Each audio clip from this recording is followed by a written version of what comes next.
절씩 그대로 함께 드리겠습니다. 그러므로 예수께서 자기를 믿은 유대인들에게 이르시되 너희가 내 말에 거하면 참으로 내 제자가 되고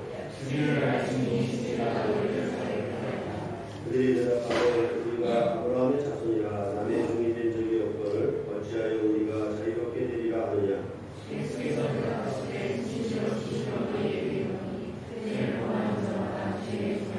종은 영원히 주를 구하지 못하되 아들은 영원히 구하나니 아멘.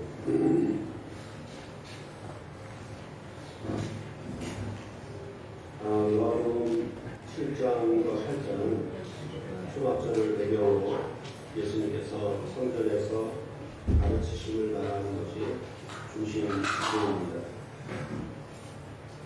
이 가르치심은 항상 모세의 율법과 대조를 이루면서 전개가 되고 있다라고 보시면 되겠습니다. 그래서 늘 말씀드린 것처럼 요한복음을 읽으실 때에는 1장 17절을 주목해야 한다라고 말씀을 드렸습니다. 율법은 모세로 말미암아 주어진 것이요 은혜와 진리는 예수 그리스도로 말미암아 온 것이라. 이것은 한마디로 예언약과 새언약, 율법과 본문 그런 대비적인 관계라고 보시면 되겠습니다. 그러니까 대비적인 관계라고 하는 것은 정반대라는 의미가 아니라 1장 16절에 있었던 것처럼 은혜 위에 은혜라는 의미로 여러분들이 이해하시면 좋겠습니다.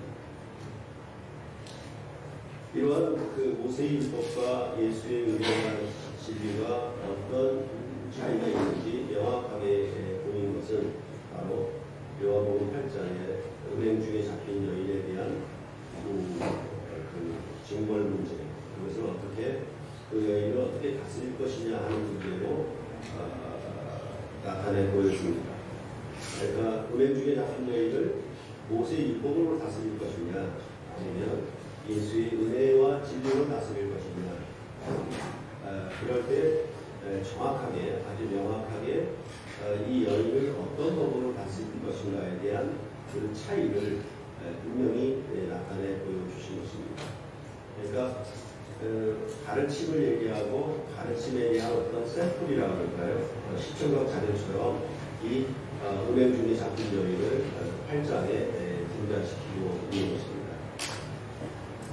그럴 때 모세의 율법은 죄를 범하면 죄인을 그 사회나 하나님의 성소로부터 분리시키는 기능을 갖고 있습니다. 그런데 예수님께서는 은행주에 잡힌 여인을 돌로 쳐 죽여서 사회로부터 제거시키는 것이 아니라 오히려 나도 너를 정죄하지 아니하노니 이렇게 말씀하셔서 그를 용서하시고 다시 그 사회의 일원으로 받아들이시되 가서 다시는 죄를 범치 말아라 이런 방식을 말씀하셔서 이제 죄의 권세 아래 살지 말아라 이런 의미로 그 가르치심을 나타내 보이셨습니다. 그래서 이것은 고린도후서에서 바울이 자기를 세워자기 용으로 그를 설명을 하시 모세는 존재이고 위의 것들이고 육은 죽이는 것이고 살리는 것이다 이렇게 나타내는 것을 따라서 역시 이 원장의 현장의 은행주의 자리에 대한 예무도 그런 주에 속하고 있다고 보시면 여러분들이 이해를 할 수가 있을 것입니다. 이러한 가르침이 나오는데 역시 따라감에 대해서 나온다라고 말씀을 드렸습니다. 그러할 때 이 가르침과 따름은 언약적인 특성을 갖는 두 개의 중요한 구조적인 틀이라고 할 수 있습니다. 그러니까 두 기둥이라고 할 수 있죠. 그래서 원래 토라라고 하는 율법이라고 하는 그것은 이 두 가지 특성을 함께 가지고 있습니다. 그래서 모세 오경이 고대 근동에서 그 주변 이웃 국가들의 어떤 법전이나 어떤 문학이나 그런 것으로 영향을 받았다라고 주장하는 역사 평가들의 주장에 대해 반박할 수 있는 근거가 뭐냐 하면 바로 모세 우경이 갖고 있는 그런 문학적인 특성은 이처럼 이 두 가지가 함께 있는 것입니다. 이런 것은 고대 근동사회에서 찾아볼 수가 없습니다. 이걸 조금 좀 더 풀어서 설명한다면 토라 혹 율법은 할라카 그리고 아가다 혹은 학가다라고도 하거든요. 그러니까 할라카와 아가다라는 이 두 개의 틀로 되어 있습니다. 그러면 할라카는 뭐냐 하면 규범이나 법, 규례 이런 것을 의미하는데 마치 길을 걷는 거, 워킹하는 그런 길을 걷는 의미를 갖고 있어요. 그러니까 이거는 규범이나 규례를 길을 따라서 따라간다는 의미가 있는 것이 할라카에 가지고 있는 의미입니다.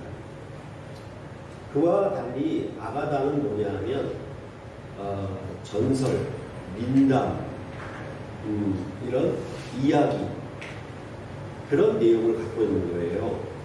그러니까 이 율법이 가지고 있는 독특한 특성이 뭐냐면 이야기는 이야기, 규범이면 규범 이렇게 따로따로 구별된 장르가 존재하는 것이 보통 주변 세계의 모든 그 글들에 대한 내용인데 이 두 가지가 함께 묶여 있는 것이 모세오경 즉 이 토라의 아주 독특한 특성이고 이러한 그 토라의 특성을 복음서가 그대로 가지고 있는 것입니다. 그렇기 때문에 복음서 역시 1세기에 쓰여졌긴 하지만은 그 복음서가 헬레니즘 문화의 그리스 로마의 문화의 영향을 받아서 그 문학적인 특성을 차용해서 기록한 것이 아니라 복음서의 기원은 이 구약의 모세오경에 있다라고 그렇게 밝혀서 복음서만이 가지고 있는 독특한 장르가 이 세상에서 찾아볼 수 없는 그 주변 세계에서 찾아볼 수 있는 유일무이한 독특한 장르였다라고 그렇게 말을 하고 있는 것입니다. 그러니까 이 가르침과 따라가니 분리될 수 없는 하나의 세트로 말하고 있는 것이 성경의 독특한 특성이고 그것은 언약적인 특성을 갖는다라고 말씀을 드릴 수 있다라는 것입니다. 그렇게 할 때에 이 로마서에서 말하는 믿음의 순종 그러니까 그 말의 의미가 뭐냐면 믿음으로부터 나오는 순종 그러니까 순종은 따라가는 의미가 있잖아요. 그렇죠? 그걸 뭐라고 얘기하냐면 믿음과 순종이 아니라 믿음의 순종이라고 얘기했을 때는 믿음 안에서 그 순종이 따라 배에서 나오는 것처럼 이렇게 설명을 하고 있는 그 어구 믿음의 순종이라고 하는 이 어구는 헬라 세계에서 찾아볼 수 없는 그런 언어 표현이었습니다. 그것도 역시 뭐냐면 가르침과 따라감이 한 세트로 묶여져 있는 것처럼 믿음의 순종 이것은 한 세트로 묶여져 있는 거예요. 그러니까 여러분들이 이런 그 성경의 독특한 특성을 알게 되면 믿음이냐 행위냐 이런 구분, 이런 이분법의 구분은 성경 자체가 몰라요. 성경 자체가 그런 이해가 없는 거예요. 믿음과 행위 이거는 함께 묶여진 얘기지 서로 믿음이냐 행위냐 이런 것에 대해서 성경을 묻고 있지는 않아요. 그런 부분들을 우리가 좀 더 성경의 독특한 특성 그런 것들을 우리가 좀 더 이해하면 오늘 이 요한복음 8장에서 흐르는 전반적인 내용의 의미를 우리가 좀 더 잘 이해할 수 있고 이런 것은 사실은 뭐냐면 우리가 살고 있는 일반적인 우리의 삶에 있어서도 아주 대단히 적합하고 굉장히 합당한 그런 내용이라는 것을 우리가 알 수 있는 것입니다. 그러니까 이 가르침과 따라감이 나오게 되면 그 다음에 뭐가 나오냐면 그것을 언약서에 기록을 하는 거예요. 기록을 하고 그 다음에 언약 체결식을 하는 것이죠. 그런 그 언약 체결식은 우리가 받는 세례와 같은 것이죠. 그렇죠? 그러니까 그 안에는 뭐냐 하면 그 언약에는 그냥 단순히 믿는다라고 하는 개념이 아니라 가르침을 따른다라는 것에 맹세하는 그것이 세례예요. 그렇게 되어 있죠. 그랬을 때 이제 지난 시간에 말씀드렸던 것처럼 그것을 우리가 믿음으로 확정하기 위해서는 그것이 참된 증언인가 아닌가 그것을 분별하는 판단이 필요하다라고 말씀을 드렸고 그 판단에 대해서 그 판단 기준을 어떻게 갖고 있느냐 그것이 항상 문제가 되는 것이죠. 그랬을 때 예수의 가르치심을 모세의 율법의 판단을 기준으로 듣게 되면 안 맞는 것이죠. 안 맞는 것이니까 이 유대인들과 예수님은 충돌을 벌일 수밖에 없다라고 말씀을 드렸습니다. 왜냐하면 그 판단이라고 하는 것은 보고 경험하고 아는 것으로부터 나오는데 예수님의 가르치심은 유대인들이 이스라엘 백성이 보고 경험하고 알 수 있는 것이 아니었어요. 그러니까 당연히 이런 충돌이 빚어질 수밖에 없다라는 것을 우리가 알 수가 있는 것입니다. 이것을 오늘 본문의 언어도 그렇고 이제 뒤에 나오는 언어도 그렇지만은 이것을 우리가 죄 그리고 감옥 이런 의미로 좀 더 비유를 들어서 설명하자면 더 잘 이해를 할 수가 있을 것입니다. 그래서 여러분이나 저나 태어나면서부터 항상 우리는 죄와 사단의 권세 아래, 즉 죄와 사망의 권세 아래 살았기 때문에 죄와 사망 아래 사는 것밖에는 몰라요.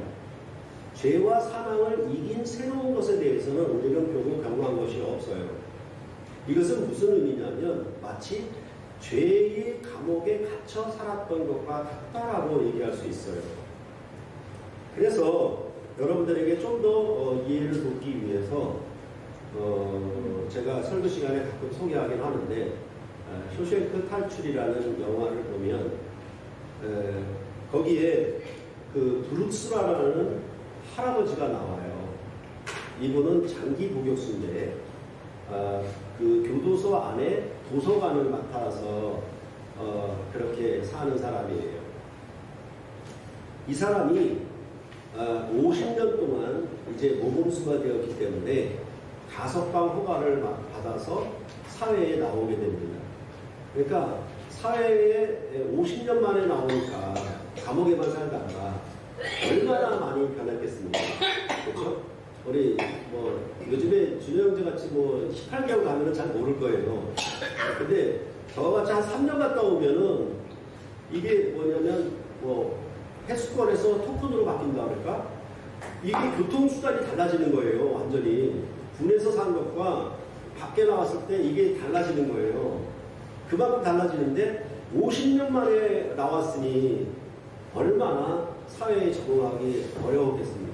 가족도 친척도 아무도 없고 혼자만의 외로운 쓸쓸한 삶을 영화에서 어떻게 표현하냐면 그 사람이 하는 일이라고는 비둘기에 광장에 나가 비둘기에 모이시는 것밖에 없어요. 아무런 친구가 없고 아무런 사회관계를 함께할 사람이 없는 거예요. 그만큼 50년의 단절이 그에게 가져온 것은 그가 자유함을 이뤄서 감옥에서 나왔는데도 불구하고 그는 그 사회에 적응할 수 없어서 결국은 목매달아 죽게 되죠. 내가 여기 왔다 갔다라고 하는 여관인가 숙소에 이런 자기가 목매달아 죽는 데다가 이름을 새겨놓고 그다음에 목매달아 죽게 되는 것이죠. 그러니까 아는 것이 뭐냐면 자기는 거의 50년 그러니까 일평생을 감옥에서 살았기 때문에 감옥에서 사는 것에 대해서는 편안하고 익숙해요. 그래서 이 사람은 이 브룩스 할아버지는 오히려 가석방 시기가 다가오면 다가올수록 두려워하고 초조했습니다. 그래서 그동안 오랫동안 모범수로 지냈는데 일부러 범죄를 해요. 가석방 안 나가려고. 그럴 정도로 하다가 결국은 가석방에서 나갔는데 사회에서 나가서 결국은 자살하게 되고 마는 그런 경우를 볼 수 있습니다. 이런 또 똑같은 예가 뭐냐면 그 주인공 앤디의 그 친구 같은 레드라는 유명한 배우 있죠. 레드가 나오는데 이 사람은 그렇게 가석방이 되고 싶어서 이모저모로 노력했는데 안 되다가 40년 만에 가석방을 받아서 나갑니다. 나가서 나름대로 이제 사회에 적응한다고 이런 슈퍼나 마트 같은 데에 카운터에서 아마 일을 했던 것 같아요. 그렇죠. 알바 사원이나 이렇게 되겠죠. 요즘 같은 경우는. 그랬는데 이제 이 일을 하다가 화장실을 가고 싶은 거예요. 그러니까 화장실 가고 싶으니까 어떻게 하냐면 그 마트 주인을 불러가지고 요청을 합니다. 허락을 요청을 하는 거죠. 화장실 갔다 와도 되겠느냐고. 그러니까 그 주인이 짜증을 내는 거예요. 아니 화장실 가고 싶으면 그냥 갔다 오면 되는 것이지 왜 그걸 나한테 굳이 허락을 요청하느냐고. 근데 사실은 뭐냐면 이 레드라는 사람도 40년 동안 감옥 안에 있었을 때 그가 화장실 한번 가려면 반드시 간수에게 허락을 받고 갔다 왔던 거예요. 그러니까 그것에 너무 익숙해 있기 때문에 사회에 나와서도 뭐냐면 당연히 자기가 화장실 한번 가는데 누구의 허락을 받아서 가야 된다라고 생각을 했던 것이고, 그런데 5방을 받아서 나름대로 자유의 몸이 되었는데도 불구하고 그는 그 법칙에 묶여 있었던 것이죠.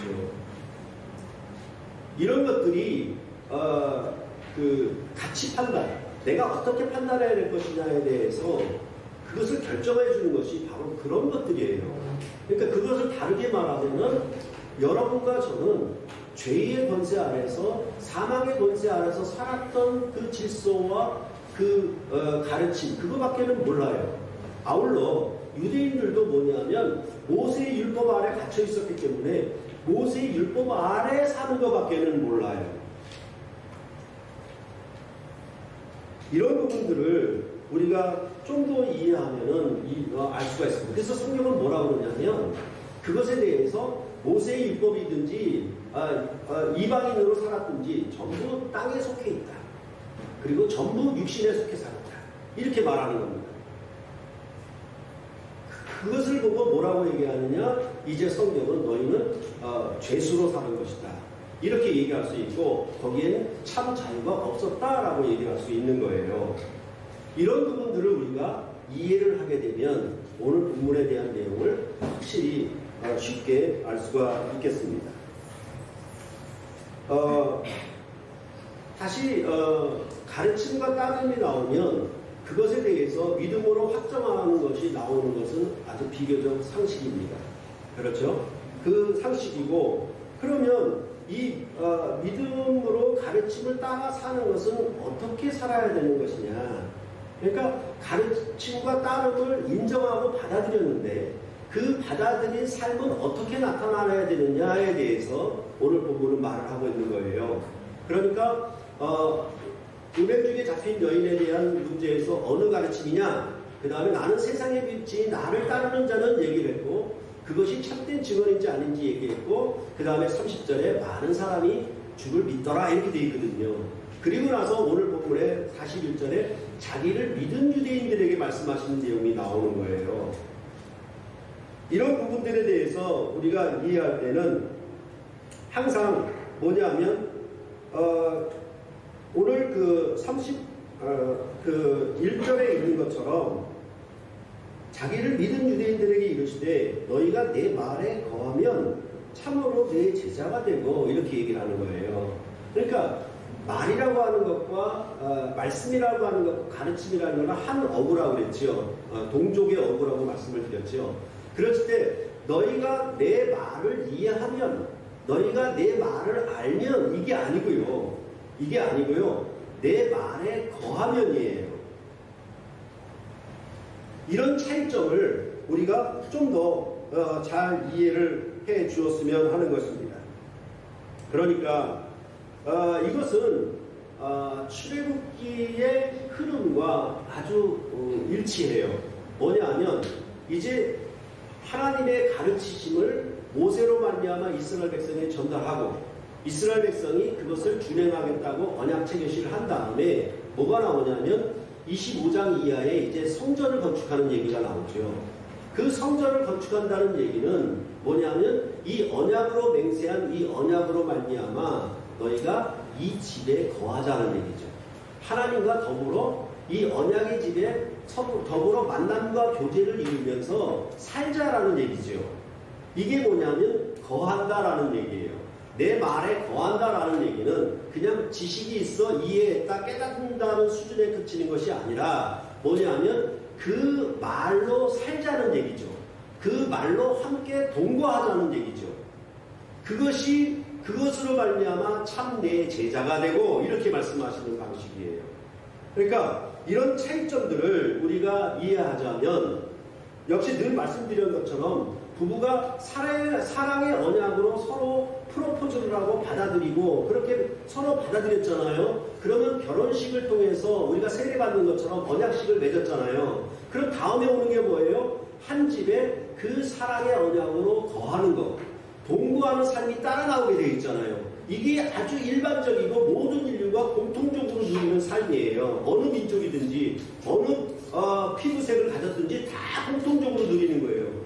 그것이 바로 뭐냐면 오늘 본문에 있는 것처럼 왜 내 말에 거하면 이렇게 나오는지, 믿음 다음에 왜 내 말에 거하면 일반이 나오는지에 대한 아주 적절한 이해와 여러분들이 충분히 알아들을 수 있는 그런 언어예요. 그럴 때 이것을 우리가 다른 쪽의 관점에서 들었기 때문에 이 말이 이해가 안 되는 것입니다. 그러니까 이것은 뭐냐면 그 한 집에 동거하며 함께 길을 가는 거죠. 그렇기 때문에 부부관계는 동역자이고 동반자죠. 그렇죠? 그러니까 이것은 누가 앞서가고 뒤에 가고 그런 관계가 아니에요. 상관이 앞서가고 지휘관이 앞서가고 부하가 뒤따르고 그런 관계가 아니에요. 뭐냐 하면 동반자의 관계란 말입니다.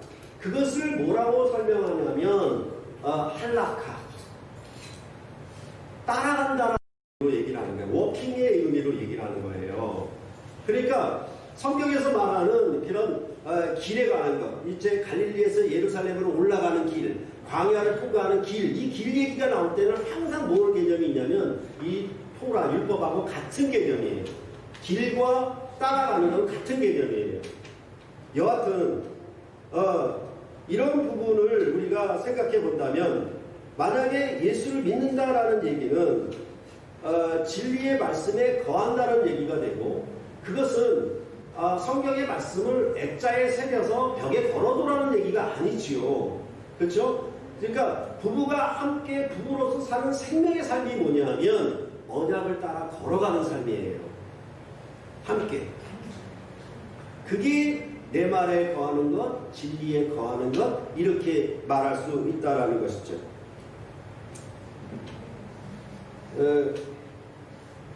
근데 이제 문제는 뭐냐면 오늘 부분에 굉장히 어려운 문제가 나와요. 왜냐하면 이것도 이제 우리의 선언적인 먼저 경험한 그런 바탕이 판단이 있기 때문에 이게 어려운 거예요. 그래서 설교 준비하느라고 굉장히 이제 많이 고충을 겪었는데 뭐냐면 분명히 30절에 많은 사람이 믿으리라 그래놓고 예수님이 오늘 본문에 말씀하신 것은 자기를 믿은 유대인들에게 하는 거예요. 그러면 우리는 일반적으로 생각할 때 항상 우리는 교리의 가르침에 어느 정도 거기 안에 또 갇혀 있잖아요. 모세 율법에 갇혀 있는 것처럼 갇혀 있잖아요. 그러니까 자기를 믿은 유대인들인데 믿음으로만 오직 믿음으로 구원 얻는다고 했는데 자기를 믿은 예수를 믿은 그 유대인들인데 뒤에 나오는 내용을 보면은 예수를 죽이려고 했다. 내 말이 너희 속에 거하지 않고 너희는 내 말을 깨닫지 못한다. 너희는 하나님께 속하지 아니했다. 심지어는 뭐냐면 너희 아비는 마귀야. 이런 방식으로 얘기가 나가고 결국에는 뭐냐면 자기를 믿은 유대인들이 예수를 돌로 치려고 하는 모습이 59절 마지막까지 되어 있는 거예요. 그러니까 이게 이해가 안 되는 거죠. 믿기만 하면 구원 얻는다 그랬는데 믿은 유대인들인데 도리어 그 믿은 유대인들과 심각한 충돌이 이 다음 내용이 이어지고 있는 거예요.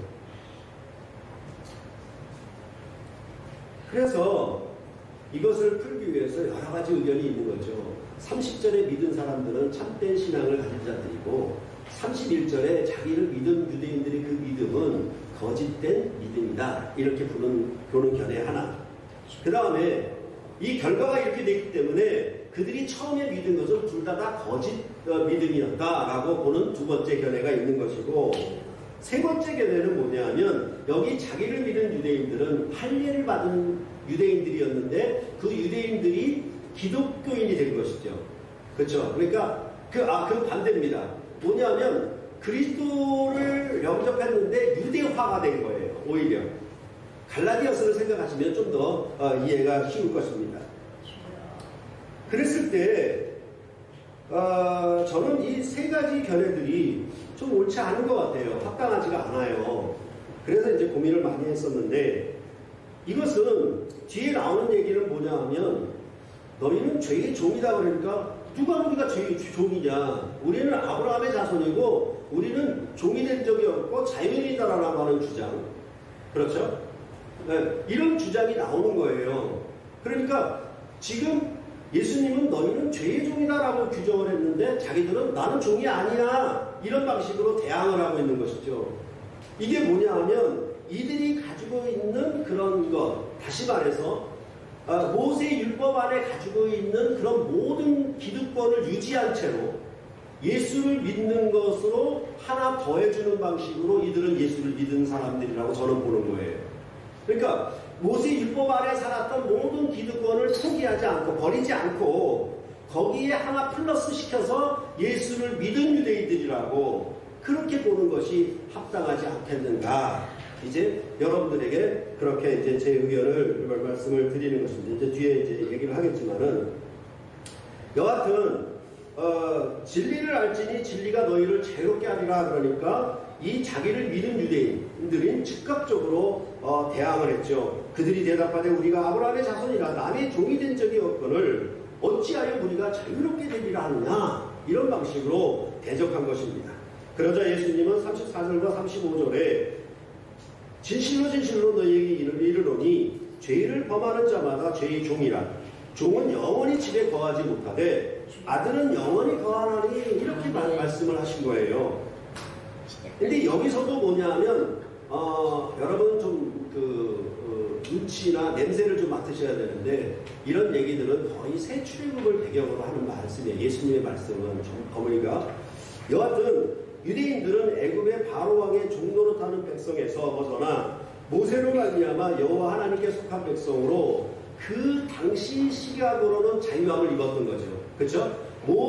바로에게 노예로 살았던 것으로 풀려나 여호와 하나님께 속한 모세로 말미암아 그들은 자유함을 입었죠. 그러니까 어찌 보면은 자기는 종이라고 생각을 안 하겠지요. 자유함이라고 생각을 할 수도 있겠지요. 그런데 예수님은 뭐라고 하냐면, 애굽에서 나왔느냐? 그 나온 것도 죄로부터 나온 것은 아니야.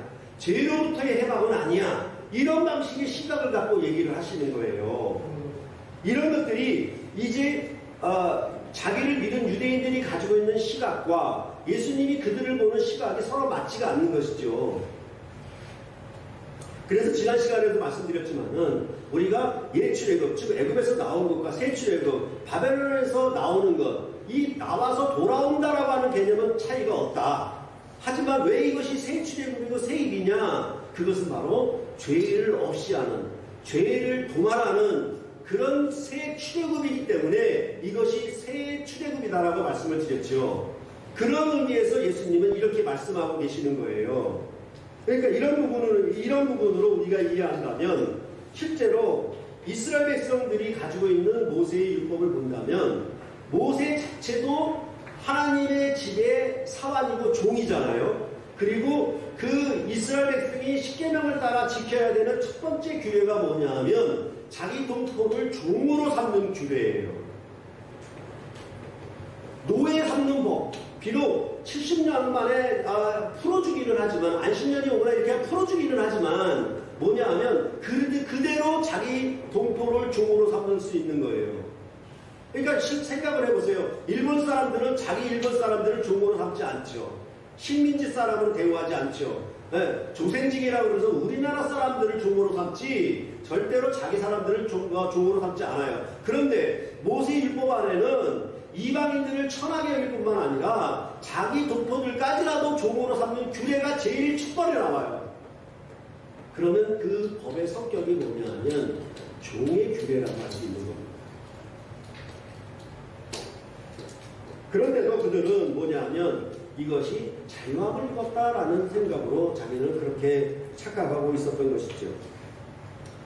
그랬을 때 여기 말씀에서도 나타나듯이 죄의 문제에 대해 어떤 얘기로 진전되는가 하면, 그것이 깨끗한가 깨끗하지 않냐인가, 죄가 있는가 없는가에 대해서 우리는 깨끗하냐 깨끗하지 않느냐, 도덕적으로 착하냐 착하지 않냐, 어떤 윤리적인 문제로 접근을 해서 우리는 죄에 대해서 생각하고 아는 것이 우리의 일반적인 그런 생각이고 그 관습이에요.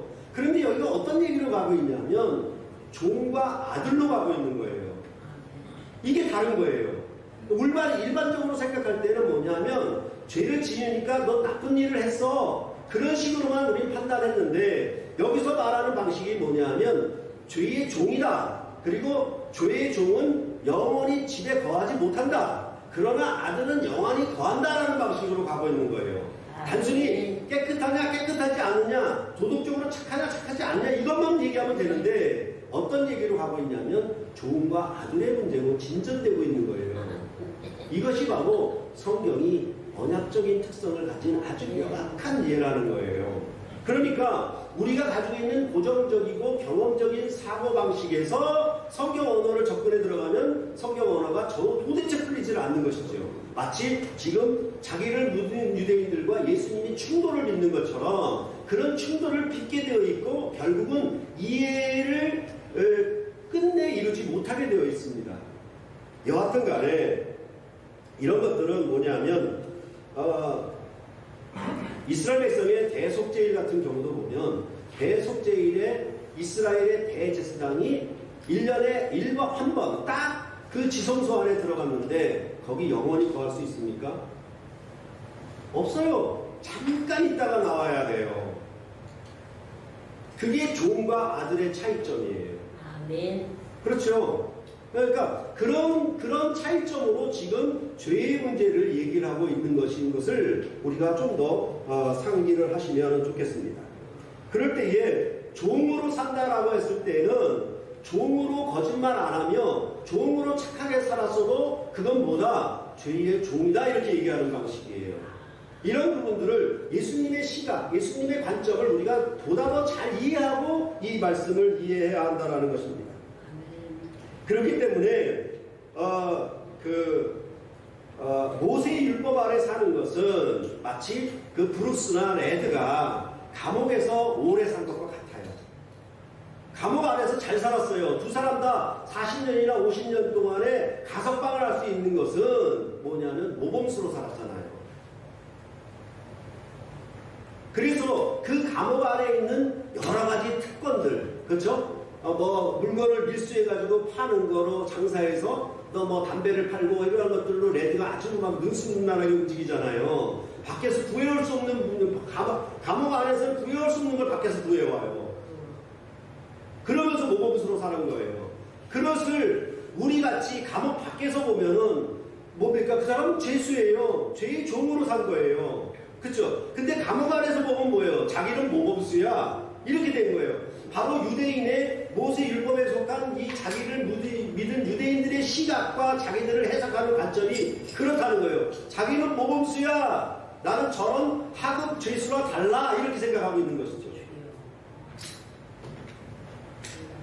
이러한 종과 아들의 관계는 갈라디아서에서 아주 잘 나타내고 있는 것입니다. 그래서 모세 율법 아래 난 자들은 아브라함의 처인 하갈에게서 나온 자라고 얘기를 하죠. 그러니까 여종에게서 나왔으니까 종이죠. 그리고 이제 위에 있는 예루살렘으로부터 출생한 자, 이렇게 얘기합니다.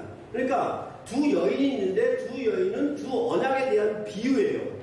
그랬을 때 하나는 하갈에게서 낳은 종에게서 낳은 언약이고 하나는 자유하는 여인에게서 낳은 언약이에요. 이것을 뭐라고 얘기하냐면 신의 산과 예루살렘을 갖다 대비시키는 방식이에요. 그래서 신의 산에서 낳은 자는 전부 뭐다? 하갈에게서 낳은 종의 자녀들이다, 이렇게 선언하는 거예요.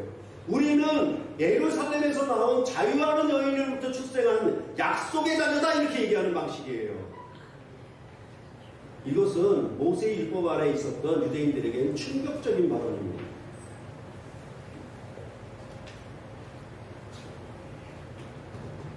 그러니까 이런 부분들도 성경이 얼마나 언약관계를 따라서 얘기하고 있는지 우리가 알 수가 있는 것입니다. 이럴 때 오늘 본문에 대해서 아까 제가 이거 풀기가 너무 어렵다, 정말 고충의 여러 견해가 있다, 믿었다고 그랬는데 자기를 믿은 유대인들과 얘기를 하면서 이런 충돌을 일으키고 자기를 믿은 유대인들이 도리어 돌을 들어서 치려고 하는 그런 마지막으로 끝날 때 이걸 어떻게 이해해야 되느냐라고 얘기할 때 여러 견해를 소개했습니다. 하나님은 꼭 그 막다른 골목에 이르렀을 때 뭔가 줘요. 이렇게 구하고 찾고 두드리면 꼭 이게 정말 그 사모하는 자에게 줄 수밖에 없는 거예요. 사실은 마가복음 10장에 보면은 부자 청년이 나와요. 이 부자 청년은 예수님을 향하여 선한 선생님이여 이렇게 한 것입니다. 이것이 뭐냐면 자기를 믿은 유대인이에요. 예수님은 이 사람에게 십계명을 다 지켰냐라고 했을 때 나는 어려서부터 십계명을 다 지켰다라고 얘기한 사람이에요. 그런 사람이 뭐냐면 예수님을 선한 선생님으로 찾아온 거예요.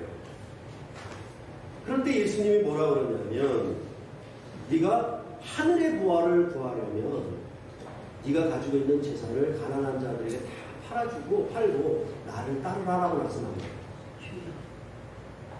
그러니까 이 부자 청년은 슬픈 기색을 띠며 근심하며 예수님의 말씀을 따르지 못하고 돌아가 버린 것이죠. 이게 뭐냐면 내 말에 거하지 아니했다라고 말을 하는 거예요. 자기를 믿은 유대인인데 내 말에 거하지 않는 거죠. 다시 말해서 모세의 율법이 주는 땅의 축복을 다 소유하고 있는 그런 이 부자 청년은 모세의 율법이 주는 기득권을 버릴 수가 없고 예수님을 따라가는 일이 그것이 좋지 않았다고 여겼기 때문에 그는 슬픈 기색을 띠며 근심하며 돌아갔다라고 얘기를 하고 있죠.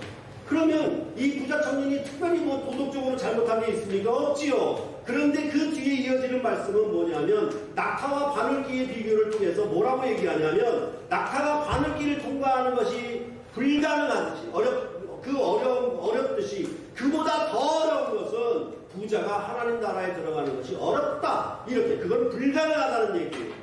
그 말은 어떤 뜻이냐면 모세의 율법을 가지고 여기에 들어오는 것, 종의 윤리를 가지고 종의 가르침을 가지고 아들의 가르침에 들어오는 것 절대 불가능하다라고 얘기를 하는 거예요. 그러니까 여기서 말씀드린 것처럼 그것은 단순히 깨끗하다 깨끗하지 않다, 착하다 착하지 않다 그런 얘기로 죄를 다루는 것이 아니라 종의 윤례를 따르느냐 아들의 윤례를 따르느냐 이것을 가지고 부자 청년을 예시로 들면서 얘기를 하고 있는 것이 마가복음이고 바로 여기에 자기가 믿은 유대인들은 이 부자 청년의 케이스와 같다라고 저는 생각을 합니다. 그는 분명 도둑질한 자도 아니었고 거짓말한 자도 아니었습니다. 어려서부터 모세의 율법에 충실했던 자였습니다. 그런 자에 대하여 예수님은 이런 자가 하나님 나라에 들어가기가 어렵다, 불가능하다 라고 말씀을 하신 것입니다. 말씀드린 바와 같이 이 사람이 내 말에 거하지 못하고 진리에 거하지 못하는 대표적인 사례라고 할 수가 있는 것입니다. 소셜 탈출의 레드는 마트 주인에게 허락을 요청합니다. 화장실에 다녀와도 되겠느냐고요. 그것은 바로 감옥에 갇혀 죄의 종으로 살던 법칙이고 규범이었고 그들이 따라왔던 윤리적 삶이었습니다. 가석방이 되어 자유를 누리는 자의 삶은 아니었던 것입니다. 죄의 종으로 사는 것은 익숙했지만 자유하는 사회인으로 새로운 사회 질서에 맞게 사는 것은 정말 어려웠던 것입니다. 그런 감옥에서는 모범수였기 때문에 가석방을 받을 수가 있었습니다. 하지만 그런 자유인으로 사는 것에 대해서는 전혀 익숙하지 않았던 것을 우리는 볼 수가 있는 것입니다. 그럴 때 앞서 말씀드린 것처럼 성경은 땅과 하늘, 육신과 영, 그 다음에 종과 아들 이런 비유를 계속 가지고 오고 있는 것은 바로 옛것과 새것의 대비로 가지고 오고 있는 것이고 예수님은 옛사람을 버리고 새사람을 입으라고 얘기하지 옛사람에다가 새사람을 입히라고 얘기를 하지는 않아요. 그렇죠? 그러니까 포도주와 부대의 비유도 왜? 새 부대에 새 포도주를 담아야 되는 것이지 낡은 부대를 기워서 새 포도주를 넣으면 그 둘이 다 터져버리는 버리는 것이라고 말씀하고 있는 것입니다. 이런 부분들에 대해서 명확하게 오늘 본문은 분명히 말씀하고 있는 것입니다. 그럴 때 이 부자 청년은 땅에 있는 부와에 대해서 사랑하고 기뻐했고 그것에 최고의 만족도를 가진 사람이라고 할 수 있으나 하늘 부와를 구하고 찾는 삶에 그가 따라가는 것은 거절했다라고 그렇게 마가복음이 얘기하고 있는 것이고 이런 케이스가 결국은 뭐냐 예수를 십자가에 못 박아 죽게 하는 그런 대표적인 이스라엘 유대인들이 된다라고 요한복음은 얘기를 하고 있는 것입니다. 계속 말씀을 드리고 있는 것처럼 우리는 교리의 가르침을 아주 대놓고 대적을 합니다. 그런데 그런 가르침 곧 언약적인 복음의 말씀에 만족하고 있고 이해를 하고 있지만 진리 안에 거한다, 내 말에 거한다라는 것은 익숙하지가 않아요. 사랑의 언약으로 한 집에 누구가 동거하는 것은 정말 잘 알고 있는데 우리가 예수를 영접해서 예수를 신랑으로 예수와 함께 그 말에 거하는 이 사랑의 언약으로 동거하는 삶에 대해서는 자꾸 뭐냐 하면 신은 신이고 인간은 인간이야 이렇게 되어 있어요.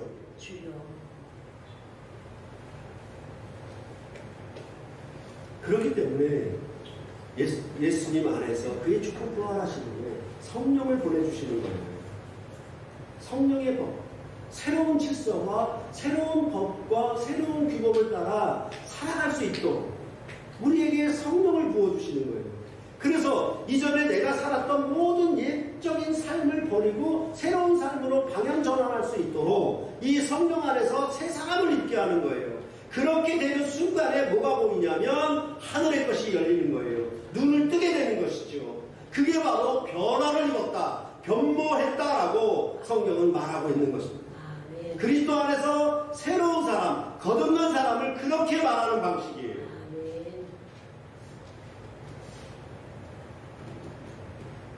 그러할 때에 아들로 말미암아 자유함을 입어서 성령을 선물로 받으면 이제 참된 생명의 길을 갈 수 있고 주님이 가신 길을 뒤따를 수 있는 능력과 권세가 주어지고 그 가르침이 우리를 지배하고 다스려서 우리를 하여금 좌우로 치우치지 아니하고 주님 가신 길을 끝까지 따라갈 수 있는 놀라운 은사로 성령을 교회에 부어주셨기 때문에 성령이 임하기 전의 사도들과 성령이 임한 후의 사도들의 삶이 180도로 바뀌는 것입니다. 그럴 때 그 성령의 인도함은 다른 말로 하면 내 말에 거하는 것, 진리 안에 거하는 것 이렇게 설명할 수가 있는 것입니다. 그것은 성경의 말씀으로 매일 동행하며 동거하는 거예요. 일주일에 한 번 교회 출석하면서 성경 들고 나오는 얘기가 아닙니다. 매일 부부가 사랑으로 고백하면서 아침 저녁으로 사랑의 언어를 발사하듯이 우리가 하나님을 만나고 교제하는 사랑의 언약 가운데 동거하려면은 그 방편으로 주신 것이 말씀밖에는 없어요. 그렇기 때문에 이런 것으로 우리는 살아야 되는 것이 진리 안에 거하는. 근데 우리는 뭐냐면 진리 안에 거하는 것에 대해서 언약적인 가르침이 아니라 교리의 가르침이 우리 안에 세습화되어 있고 이것이 익숙하여 있고 이것의 감옥에 갇혀서 오래 살았기 때문에 내 말에 거하는 것에 대해서 잘 몰라요. 심지어는 거부하죠. 대항하게 되어 있죠.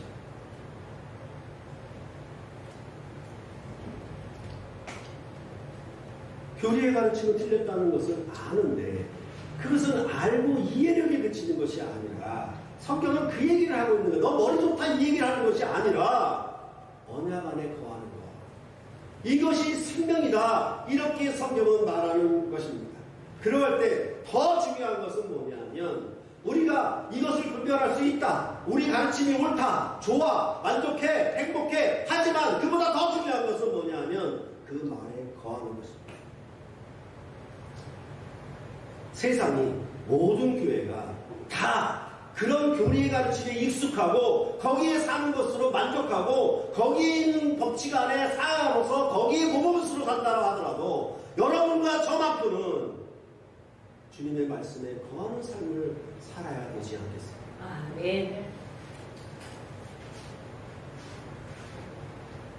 그래서 이 자기를 믿는 유대인을 가르쳐 너희는 내 말씀을 깨닫지 못하는가, 하나님께 속하지 아니하는 자다. 심지어 너희 아비 마귀에게서 나온 자다라고 예수님은 그렇게 비판을 하시는 것입니다. 근데 이것은 똑같아요. 부부가 사랑으로 맹세해서 사랑의 언약을 동거해야 되는데, 그쵸? 그 말에 거해야 되는 것이죠. 결혼한 그 순간부터 검은 머리 팥불이 될 때까지, 죽음이 두 분을 갈라놓을 때까지 뭐가 되어야 되냐면 사랑의 언약으로 동거해야 되는 거예요. 그런데 이 사랑의 언약으로 동거하지 못하면 어떻게 됩니까? 둘 사이가 원수가 돼요. 주여. 철천지 원수가 돼요.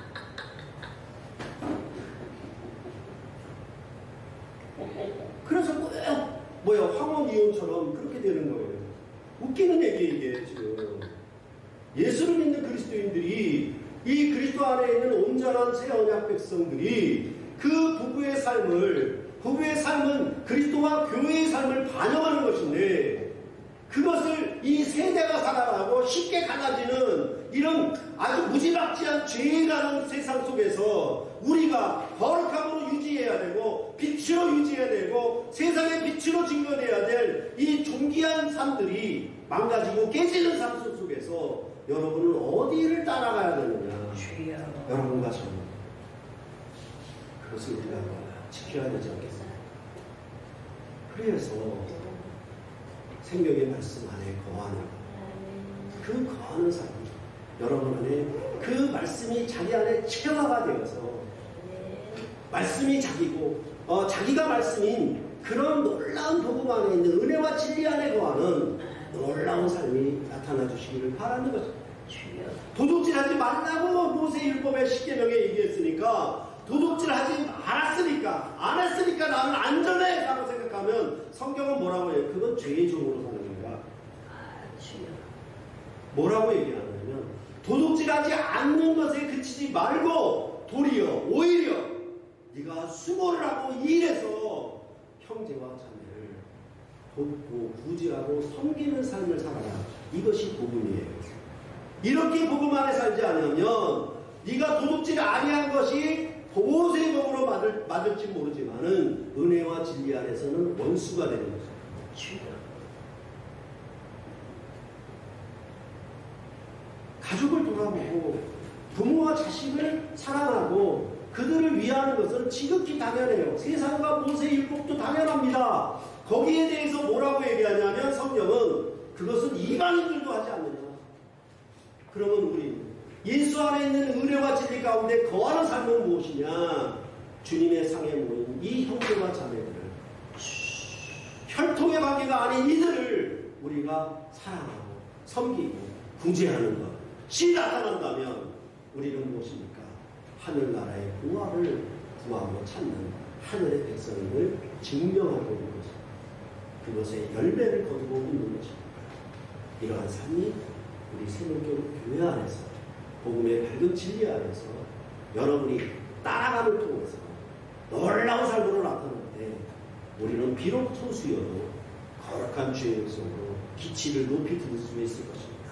복음의 권세를 나타내실 수가 있을 것입니다.